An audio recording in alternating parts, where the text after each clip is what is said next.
Hello viewers, আসসালামু আলাইকুম। আজকে আমরা আসলাম আমাদের বিলে, দেখতে পাচ্ছেন আমাদের বিল। অনেক বড় বিল। এটা বিল হচ্ছে সাধারণ কোনো বিল না, এই বিল কিন্তু অনেক বড়। যে আমার ভাই বলতেছে, আপনারা শুনেন এখন।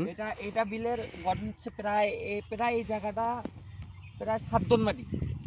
জি, 7 টন মাটি এই জায়গাটা আমরা দেখতে পারতেছি। জায়গার মধ্যে পুকুর আছে, 7 টন মাটিতে পুকুর আছে, প্রায় 9-10 টন মাটি কোনো গাব দিয়ে আছে চাইরো সাইড দিয়ে। জি ভাই, 7 টন মাটি। এই বিলের কিন্তু হচ্ছে কি পানি কিন্তু ঘোলা। আপনি জি ভাই। এর আগে যে ভিডিও দেখছেন, এটা যেহেতু মাটি খনন করা হচ্ছে, আমরা দেখতে পারতেছি ওইদিকে মাটি খনন করা হইতেছে। এখানে কিন্তু সরকারি জায়গা কিন্তু অবশ্য, এটা কিন্তু জি। মালিকানা, এটা কিন্তু সরকারি। জি ভাই, এই সরকারি জায়গায় পুকুর খোঁড়ানোর জন্য অনেক কেস কারবার হাবি জাবি অনেক কিছু হয়ে গেছে, এগুলা বাদ। তা হোক, এটা এখন মাছ চাষ করানো হচ্ছে, সবচেয়ে বড় কথা। মাছ আবাদ করা হচ্ছে, মাছ কিন্তু বড় বড় মাছ প্রতি সপ্তাহে মাছ মারে কোনো শেষ হয় না। এত বড় বড় মাছ তাকে বলা যাবে না, অনেক বড় বড় মাছ। আপনি দেখতে পাচ্ছেন এই পুকুরগুলো, এই যে ওখানে মাছ ফেলে গেলে যদি আপনি নামাই যান, তা আপনি আমার মনে হয় নামতে পারবেন, উঠতে পারবেন না। জি ভাই, আমরা দেখেছি। একদম শেষ হয়ে যাবে। ঠিক আছে, আপনি দেখতে পাচ্ছেন অনেক বড়। এখানে আমরা শুনেছি রহস্যময় কিছু রয়েছে। হ্যাঁ আছে, আমরা শুনছি, কিন্তু এই জায়গাটা অনেক ভালো না। জি ভাই, ওই জন্য আপনারা নাকি পুকুর করে রাখছেন। এই জন্য পুকুর করানো হয়েছে, আমরা জানি। জমিতে নাকি ফসলও ভালো হইতো না। হ্যাঁ, একসময় ফসল মানে অস্থির ফসল হইতো ওইগুলো জায়গাতে। এরা রাস্তা তো ছিল, এটা ম্যাপের রাস্তা ছিল। জি, এটা আমরা দেখেছি ম্যাপের রাস্তা ধরে।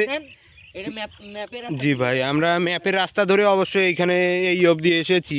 এসে দেখতেছি আপনি এখানে বসে আছেন। এটা ম্যাপের রাস্তা ছিল, অনেক বড় জায়গাটা। আর এই জায়গাটা অনেক বিশাল বড় জায়গা, দেখতে পাচ্ছেন। জি ভাই, আমরা চারিদিকে এটা যদি চারিদিকে যদি মাইলের হিসাব করা যায়, প্রায় 20 টন মাটি হবে, 20 টন মাটি। জি ভাই, এই দিঘিগুলো কয়টা মিলে 1 2 3 4টা দিঘি, 4টা দিঘি মিলে 20 টন মাটি আছে, 20 টন। জি ভাই, আমরা দেখতে পারছি। আপনাকে অসংখ্য ধন্যবাদ আমাদের সঙ্গে থাকার জন্য। আর হ্যালো বন্ধুরা, আসসালামু আলাইকুম। আমি নয়ন এসডিপি আপনাদের সঙ্গে আছি। আমার পেজটা দয়া করে সাবস্ক্রাইব করে দিবেন, আর নতুন নতুন ভিডিও পাওয়ার জন্য কমেন্ট করবেন, ইনশাল্লাহ শেয়ার করবেন। আর এই ভাইকে অসংখ্য ধন্যবাদ। ভাই আজকে আমাদের সঙ্গে থাকার জন্য আপনাকে অসংখ্য ধন্যবাদ। এবং আমি নয়ন এসডিপি আছি, আমি একটু এখানে গোসল করেছি, হয়তো আজকে আমাকে এরকম দিয়ে দেখাচ্ছে। আর ক্যামেরা নিয়ে আসিনি, যেহেতু সুস্পষ্টভাবে দেখাইতে পারতেছি না।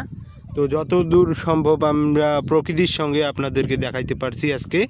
আজকে আবহাওয়াটা কিন্তু অনেক সুন্দর ছিল ভিউয়ার্স। তো ধন্যবাদ সবাইকে আমার সঙ্গে থাকার জন্য। আসসালামু আলাইকুম।